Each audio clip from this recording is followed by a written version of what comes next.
Boa tarde. A gente vai falar um pouquinho hoje sobre as apostilas autorregulares. Alguns alunos receberam, outros não, né? Mas nós vamos começar um pouquinho falando sobre delas, sobre energia. Então, no nono ano, todos esses capítulos, eles começam a tratar de energia. Como que a energia pode ser armazenada, como que a energia, através do alimento, ela pode ser, né, ser gasta e consumida por nós. Então, aqui na parte, ele vai falar, ó, construindo as explicações, a energia não se destrói, não se cria, pesquisa de evidências da conservação e transformação de energia, e a energia através dos gráficos. Nós não vamos ver tudo hoje sobre energia, não. A gente vai começar a ver aos poucos, né? Então, no próximo slide, a gente vai ficar aqui, ó, vendo, nós vamos analisando e predizendo a construção de explicações. Então, ele diz assim: olá, cara aluno, começamos essa aula refletindo sobre a imagem abaixo. Uma senhora vidente que consulta sua bola de cristal na busca de propostas para a vida dela ou de outras pessoas. E ela diz: eu estou recebendo uma mensagem na minha bola de cristal, né? E ele começa a contestar isso, né? Muitas pessoas dizem que são videntes e, na verdade, não se sabe nada sobre isso, né? E ela diz que vai ocorrer em um momento que ainda não aconteceu. Então, predizer significa dizer que vai realizar uma predição, ou seja, ela vai adivinhar algo, né? Ela vai se antecipar de algum fato, né? Agora a gente vai mudar esse exemplo, né? Então, agora nós vamos mudar um pouco o exemplo. Vamos imaginar que você mora apenas com a sua mãe. Ela trabalha o dia inteiro e chega sempre tarde, bastante cansada. Você apenas estuda pela manhã e depois vai para casa. No nosso caso, vocês estudam à tarde e vão para casa logo no entardecer, né?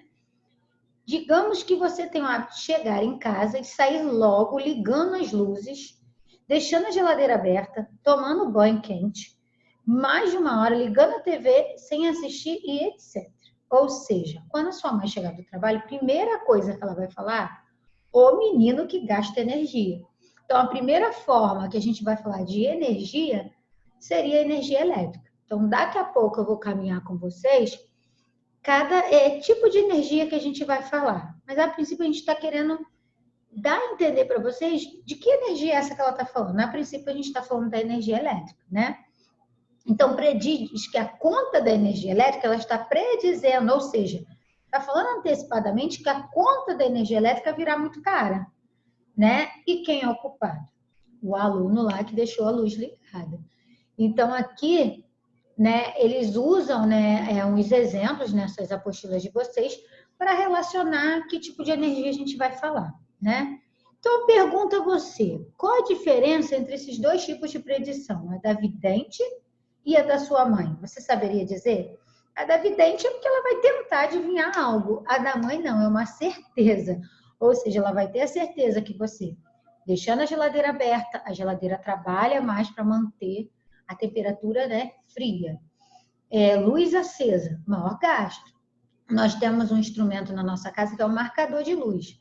E esse marcador, ele marca a quantidade de energia que entra para dentro da sua casa. Então, uma vez que você usa mais, você terá uma marcação maior. Uma vez que você usa menos, no inverno, por exemplo, usamos menos, no verão tendemos a usar mais, ventilador, né? Mais aparelhos, a geladeira trabalha mais, então tendemos a gastar mais. Então, eu acho que nessa situação a mãe que vai estar correta. Então, vamos pensar junto. A predição da vidente não depende de uma análise prévia, situação para poder explicar o que previamente acontecerá. Agora, da mãe, a gente já tem uma análise muito boa, né? E a da mãe gera uma resposta convincente, ou seja, sua mãe observa, sua mãe analisa e gera uma resposta, ou seja, a situação que vai acontecer é a luz realmente aumentar. E agora a gente vai falar um pouquinho, né, de como a gente pode, né, manter esses tipos de energia, como que a gente pode pensar em energia elétrica. Como que eu consigo gerar essa energia elétrica, né? Antes disso, ele fala assim, ó, certamente isso não poderá continuar assim, não é mesmo? Ou seja, você não pode continuar gastando luz sem controle. Até porque sua mãe trabalha bastante, não pode arcar com essas despesas, principalmente nesse momento. Então, para a gente conseguir reduzir a conta de energia, a gente precisa economizar. Ou se não economizar, pelo menos reduzir o uso inadequado, ou seja, diminuir o desperdício. Aí vem aqui uma atividade, né? Preste atenção às seguintes ações. Chegar em casa e ver vários aparelhos ligados. Segunda situação. Afirmar que a conta de energia será alta. Terceira situação. Supor que as contas são altas, pois gasta-se muita energia. Então, você tem 3 situações verídicas. Qual dessas ações configura o que chamamos de predição? Ou seja, por que você escolheu essa opção? Né? Qual delas você consegue definir que ela está tendo uma premonição, ou seja, está adivinhando, né? Supor que as contas são altas porque você gasta muita energia, né? Então, seria uma das maneiras de você deduzir. Não, essa conta de energia vai ser bem alta. Tá?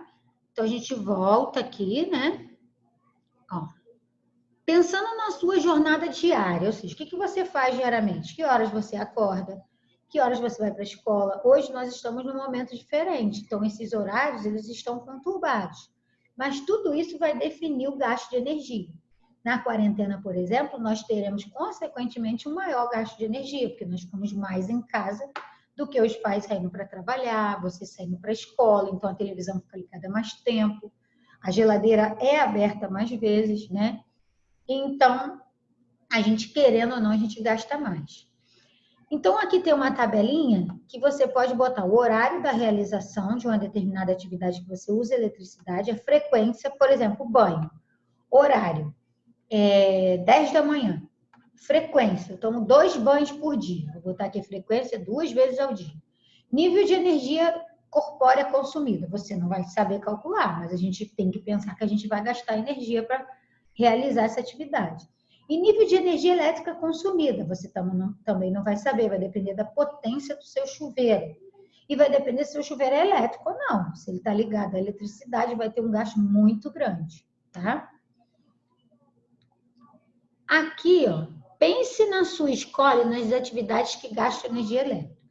Dentro dela, selecione 2 delas e analise cautelosamente, ou seja, com muita atenção.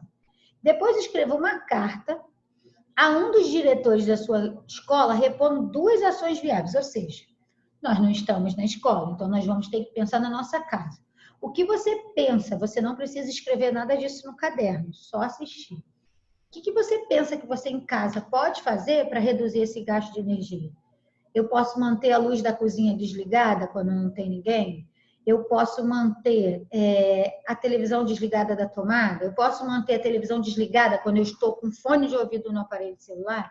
Então, são medidas simples que a gente consegue, pelo menos, controlar o excesso, né, do gasto. Então, aqui a gente, nós vamos, aqui é uma carta, né? Que ele fala, senhor diretor, vem por meio desta. Aí ele pode, se fosse no caso de uma escola, ele pode pedir para as luzes da escola, da sala de aula, serem apagadas durante o intervalo, né? São 15 minutos, mas são 15 minutos, 5, 10, 15, 20 salas. Então, teria uma economia, né? Eu posso manter a sala de aula com a porta fechada se o ar está ligado. Se o ar não funciona, abre a porta, que é o nosso caso, porque aquece. Tá? Então, nós temos várias alternativas na escola, né? O bebedouro da escola, ele fica ligado de sexta até segunda, ou ele é desligado da tomada? Então, seria uma economia de energia.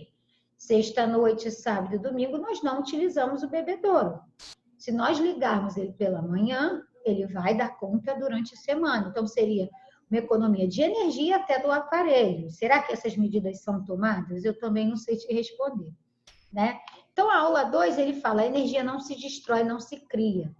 Discutir energia não é uma tarefa nada fácil. Se existisse uma forma única de energia na natureza, isso seria mais fácil. Tudo que fazemos no nosso dia a dia envolve, de alguma forma, energia. Existem diversas fontes de energia, que são os próximos slides que eu fiz para vocês, tá? A água numa hidrelétrica, uma usina nuclear que usa elementos radioativos que eu já falei para vocês, né, em outras aulas de química. A energia eólica, que é a energia do vento. Então, agora a gente vai começar a falar um pouquinho desses tipos de energia. Esse primeiro exemplo aqui é uma hidroelétrica aqui, ó, onde a água é represada e movimenta a turbina e gera eletricidade.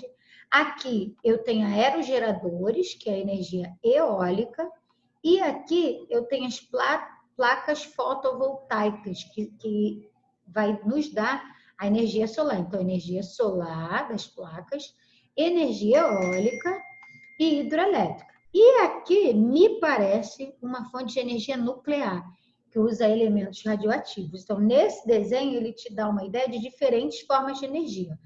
A energia solar, a hidrelétrica, o vento e a queima de combustíveis. Aqui não é uma usina nuclear, me parece uma usina termoelétrica, tá? Então, nesse caso, só nessa imagem, ele te dá um exemplo de várias formas de energia, o que a gente vai falar aqui, tá?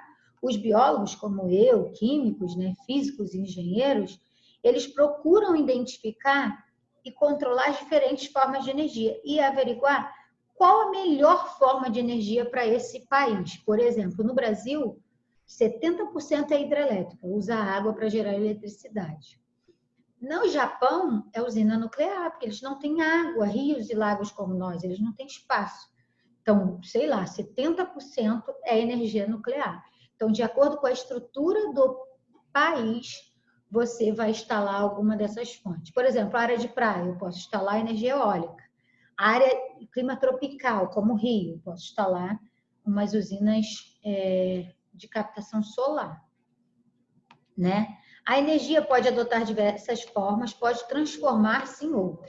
Embora não se crie nem se destrua, logo podemos dizer que a energia se conserva na natureza. E esse princípio científico chamamos de lei ou princípio da conservação de energia. Aqui, ó, nessa parte final, segundo o princípio da conservação, nada na natureza ou energia pode ser criada nem destruída. Ela pode ser apenas transformada. Então, a gente não cria energia, nem destrói a energia. A gente transforma a água em eletricidade, o vento em eletricidade, o som em eletricidade. Então, ela é transformada. No esquema abaixo, você pode notar um exemplo, quando uma planta, né, realiza a fotossíntese. A gente chama de energia luminosa. Então, ela pega a energia solar, né? Pega a energia solar, né? Através aqui do sol, a energia solar entra na folha. Na folha eu tenho uma substância chamada clorofila, ela vai absorver gás carbônico e liberar gás oxigênio. E para que serve a fotossíntese? Para produzir glicose, que é açúcar, que é o alimento da planta. A comidinha aqui da planta é a glicose. Então, quem produz energia para a planta? A própria planta. Através de qual processo? Fotossíntese. Então, as plantas também, como nós, precisam se alimentar. Só que nós somos onívoros, né? Comemos carnes e plantas, né? As plantas não, elas são autotróficas, ou seja, elas produzem seu próprio alimento. Através de qual processo? Fotossíntese, né? Então, nesse caso aqui, ó, elas usam, né, a energia solar é convertida em energia química, que é a glicose, que é o alimento dela, que é o açúcar, né? Aí, para a gente conseguir entender, aqui tem ó, um tipo de uma captação de uma energia hidrelétrica, para vocês entenderem. Ó. Outro exemplo de transformação energética ocorre nas usinas hidroelétricas. Hidro, lembra hidrômetro, usa água, né? A água para gerar energia elétrica. Se encontra numa represa onde tem muita energia potencial. O que é energia potencial? É uma energia armazenada que eu posso utilizar ou não. Quando esse reservatório enche, né, a água desce com muita força por esse ducto e gira as turbinas. Nisso que ela gira essas turbinas, ela produz eletricidade, né?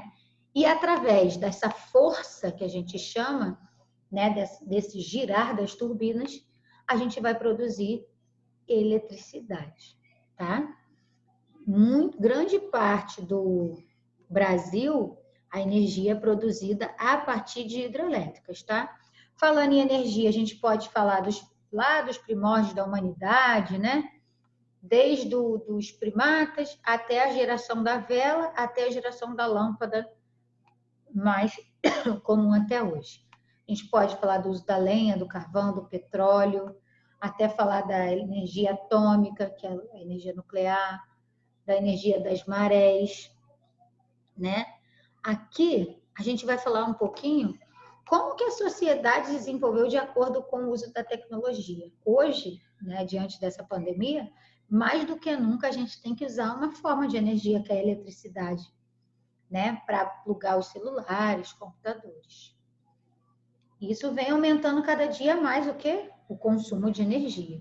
Então aqui seria uma imagem vista à noite, ó, né, para você ver a quantidade de energia elétrica que é usada pelo mundo.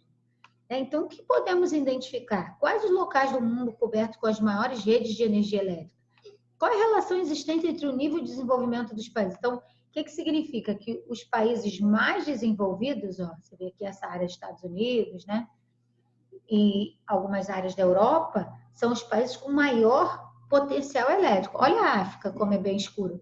A América do Sul também. Aqui no Brasil ainda temos, mas grande parte dos países mais desenvolvidos, eles vão ter maior capacidade de geração de energia elétrica. Né? Aqui da NASA, vista à noite, né? Nós temos também que diferenciar a energia que é renovável, que se renova rapidamente na natureza, e energia não renovável. Então, na próxima aula, nós vamos falar separadamente. Primeiro, da energia renovável, né? Essa que se renova rapidamente. A gente vai falar da energia solar, da hidrelétrica, que é a hidráulica, da eólica, das marés, que é o mar, da biomassa, dentre outros. E nós vamos falar também das não renováveis, que é o petróleo, o carvão mineral, a energia nuclear e outros. Por hoje, a gente vai terminar por aqui. Na próxima aula, a gente vai concluir esse assunto para fazer um exercício. Tá, gente? Então, por hoje, concluímos nosso assunto sobre energia.